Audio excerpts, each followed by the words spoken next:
I love fighting. Whether it's fictional fighting like shonen manga and fighting games, choreographed action, set pieces and film and animation, or real life combat sports, I really love fighting. There's this appreciation and sense of awe whenever I see a really good fight. I guess it all started back when I was a kid and I got into my first experience of a fight. I got into an altercation with a kid for reasons that I can't even remember. However, I remember my feelings and moments about that day. The pain from exchanging punches on my face, my head banging like a drum, the blood on our faces, fighting like a wild animal, and crying and being exhausted, just wanting the fight to end.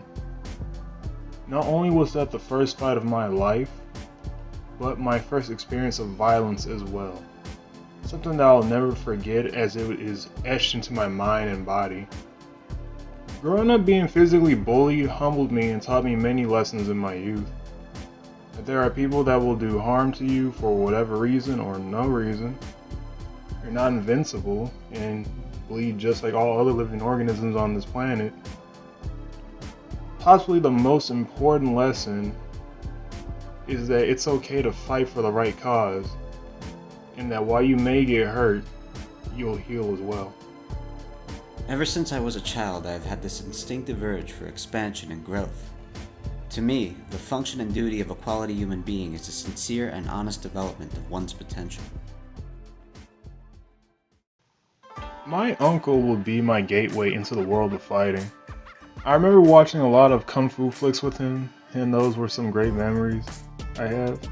Classes like Enter the Dragon and Drunken Master or newer Eastern martial arts films like Ong Bak would be watched back to back in the living room.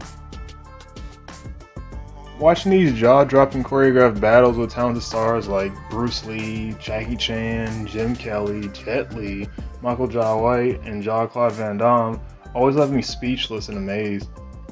We would always reenact scenes from the films, ranging from the dialogue, techniques, and even the sound effects. We did it all the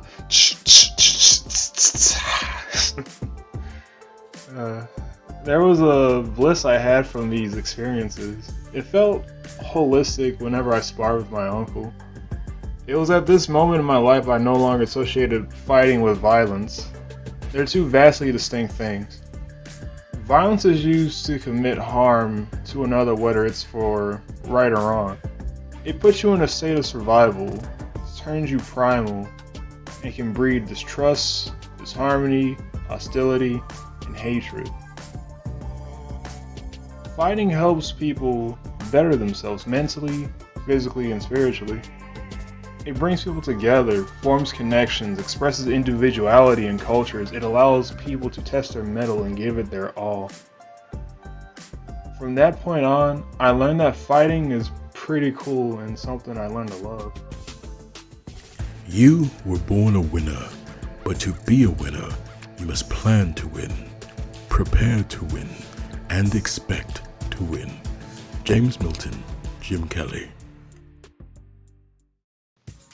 I became more wrapped in the world of fighting, so much so I decided to try martial arts for myself.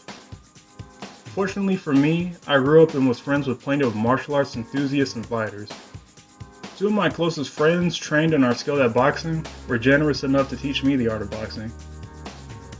I learned how to do beginner boxing punches, learning footwork, pivoting, and defensive maneuvers. Then it was time to put everything into practice by a spar. I was doing well for a kid my age until I had a bright idea. What I attempted for an attack was pretty much the spin attack from Crash Bandicoot, and that's where it went all downhill for that spar. I got hit with a blow to the liver and crumpled on the ground. I went back home, being inside of a wagon pulled by my friend as I was wincing and contorting in pain. I always have a good chuckle whenever I look back on that memory. It was a funny, yet good learning experience I had with boxing. Then there was my best friend. We were both fans of wrestling entertainment. Raw and SmackDown was all that we consumed at the time. I still remember the theme song for our custom wrestlers in WWE 2K14 was Started from the Bottom by Drake. Those were really good times. My best friend did a lot of actual wrestling in his youth and taught me some maneuvers that actually helped me. Wrestling with him was a challenge though, but a challenge I welcomed. Imagine a scrawny high schooler wrestling with his best friend built with the body of a bear. I'm confident he would still overpower me at grappling like he's Hugo, but I'm slippery like Hakan, so I ain't going down that easy. Another person I learned from is my personal fitness teacher during my last year in high school. He was a black belt in karate and participated in many tournaments. He was actually good friends with the famous Billy Blanks, someone who I was a fan of his kickboxing and personality. I didn't even believe him until he showed me a picture of them hanging out. Immediately after that, I asked him if he could teach me some moves. I learned the concepts of karate and kickboxing from him decently fast. My lean build with my great balance and leg movement from my other joy in life, skating, allowed me to kick at a proficient level. I'm very fortunate that I got a lot of good people in my life able to teach me what they knew about fighting.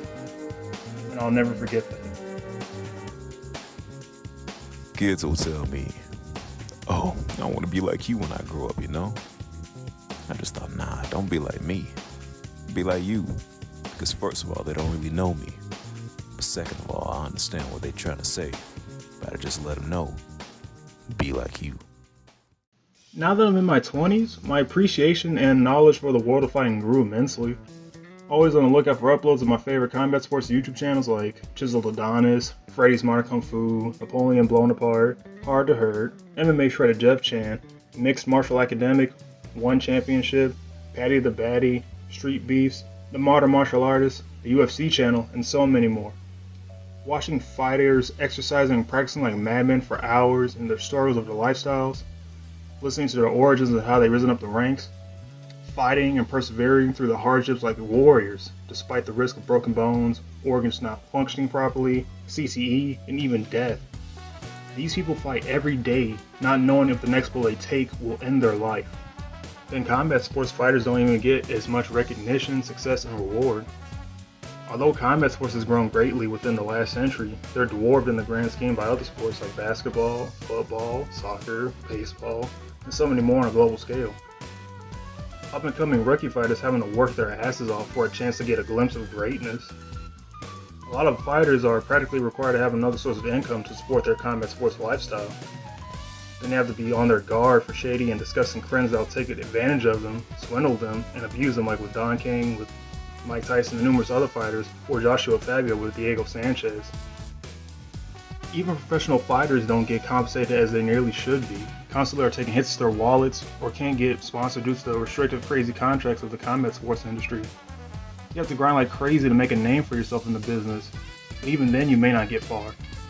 Think of someone like Leon Rocky Edwards, a very talented and technical fighter with a record of 20 wins, 3 losses, and 1 no contest.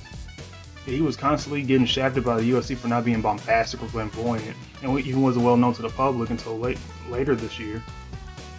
That all changed when he made history with the run back of him and the Nigerian Nightmare. That last round jab feint to roundhouse kick that connected with Usman's head that laid him out and set his consciousness traveling through the dimensions like Doctor Strange. That victory was truly something out of a Rocky movie, and the industry that ignored him finally had to recognize and acknowledge the prowess of Leon. It's moments like those that make me glad I'm a fan of these sports. Watching people no different from you and me, rising like the sun and gloriously shining as they triumph against the odds, becoming champions, icons, and legends throughout history and the world. Martial arts will make you a better person if you allow it to. So many people see a low point as bad luck, but it's a learning experience. Last week on my way to work, I walked by a small mixed martial arts gym. I took a brief look inside out of curiosity and met the owner of the gym and his wife. They were practicing jiu-jitsu and Muay Thai kickboxing with 2 other practitioners. I asked about their services, schedules, and plans to make a decision, and that decision was to join the gym. I will attend that gym hopefully by sometime in November or at the start of 2023. I can't wait to get back into combat sports. I want to give it everything I have until I can't anymore. I want to use all of my experience and knowledge from all the great people in my life and further my passion for fighting. I believe martial arts is more than just a spectacle, more than just entertainment, more than just something to be practiced. It's a way of life. It's a way to view the world. It's a way to view the people in that world. It's who we are. Fighting is in our DNA from the moment we are born, and we develop, fight, survive, to live, pass it on. Some people ask, why do I like fighting? Without any hesitation, I tell them this: because I just love it, and it's pretty fun and awesome. I am no ordinary man who works hard to develop their talent. I was given. I believe in myself, and I believe in goodness in others. Hey, thanks to all you guys for sticking around for the video, and I'm very glad I was able to get this out. It's been a long 3 weeks, and me being sick didn't help it either, so I'm very glad I got this project out. It really meant a lot to me. I want to give a very special thanks to some good friends that helped out with the video. Shouts out to Salo Don, Napoleon Blown Apart, Vault 14, and very special thanks to my two closest friends, Byron and Billy. Thank you all for watching, and I hope you brodis all have a very good night. Take care of yourselves.